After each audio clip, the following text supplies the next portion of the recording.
रमेश एक textile trader था दिल्ली में। एक शाम जैसे ही वो अपना ऑफिस लॉक कर रहा था, अचानक जीएसटी ऑफिसर्स आ गए। रमेश शर्मा, आपको अरेस्ट किया जाता है, लीड ऑफिसर ने चिल्लाया। रमेश एकदम फ्रीज हो गया। अरेस्ट? लेकिन किस लिए? मैंने क्या किया है? ऑफिसर ने कोई क्लियर जवाब नहीं दिया। तभी रमेश ने अपनी लॉयर मीरा को कॉल मिलाया और उसको प्रेमाइसिस में बुलाया। मीरा ने सीधा पूछा, कमिश्नर का रिटन ऑर्डर दिखाइए, अरेस्ट के रीजन कहां लिखे हैं? सेक्शन 69 के हिसाब से प्रॉपर ऑथराइजेशन जरूरी है। ऑफिसर एक दूसरे को देखने लगे। पेपर इनकम्प्लीट थे और कोई रीजन टू बिलीव लिखा ही नहीं था। और यहां हुआ पहला बड़ा ट्विस्ट। रमेश को उस रात ऑफिशियली अरेस्ट ही नहीं किया, बल्कि उससे सवाल जवाब भी किए गए। एक रात नहीं, बल्कि पूरे 30 घंटे से ज्यादा बीत गए। रमेश अंदर ही था।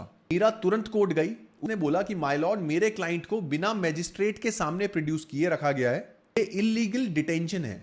जज ने गुस्से में ऑफिसर्स की तरफ देखा और बोला कि हर सिटीजन को 24 घंटे के अंदर मैजिस्ट्रेट के सामने लाना जरूरी है। ऑफिसर ने डिफेंड किया और बोला कि हमने सोचा वो भाग सकता था या डॉक्यूमेंट्स छुपा देता, इसीलिए उसको इमीडिएटली अरेस्ट कर लिया। इस पर मीरा ने बोला, रमेश हमेशा समन्स अटेंड करता है, कभी भागा नहीं। कोर्ट ने बार बार कहा है, अगर टैक्स पेयर कोऑपरेट करे तो अरेस्ट की जरूरत नहीं है। फिर मीरा ने अपना सबसे बड़ा ट्रम्प कार्ड निकाला और बोला, अरेस्ट ऑर्डर में डिन ही नहीं है। गवर्नमेंट रूल्स के हिसाब से बिना डिन का ऑर्डर वैलिड ही नहीं होता। जज ने ऑफिसर्स से पूछा, डिन के बिना अरेस्ट ऑर्डर कैसे चल सकता है? सेक्शन 69 एक पावरफुल टूल है, लेकिन इसका मिसयूज अलाउड नहीं है। कोर्ट रूम में साइलेंस छा गया और जज ने अनाउंस किया, रमेश शर्मा को तुरंत रिलीज किया जाता है। जीएसटी लॉ रेवेन्यू को प्रोटेक्ट करता है, लेकिन सिटीजन्स के राइट भी उतने ही इंपॉर्टेंट है। रमेश बाहर निकला।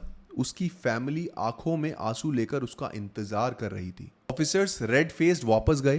कोर्ट की वार्निंग भी मिली कि पावर्स का मिसयूज दोबारा ना हो। सेक्शन 69 जीएसटी ऑफिसर्स को अरेस्ट का पावर देता है, लेकिन ये कोई फ्री लाइसेंस नहीं है। कमिश्नर को प्रॉपर रीजंस लिखने होते हैं, इनके साथ वैलिड ऑर्डर इशू करना होता है, कॉन्स्टिट्यूशनल राइट्स का ध्यान रखना पड़ता है। अगर ये सेफगार्ड्स फॉलो नहीं होते तो अरेस्ट इलीगल माना जाता है। फॉलो करिए ऐसी और जीएसटी गाइड स्टोरीज के लिए।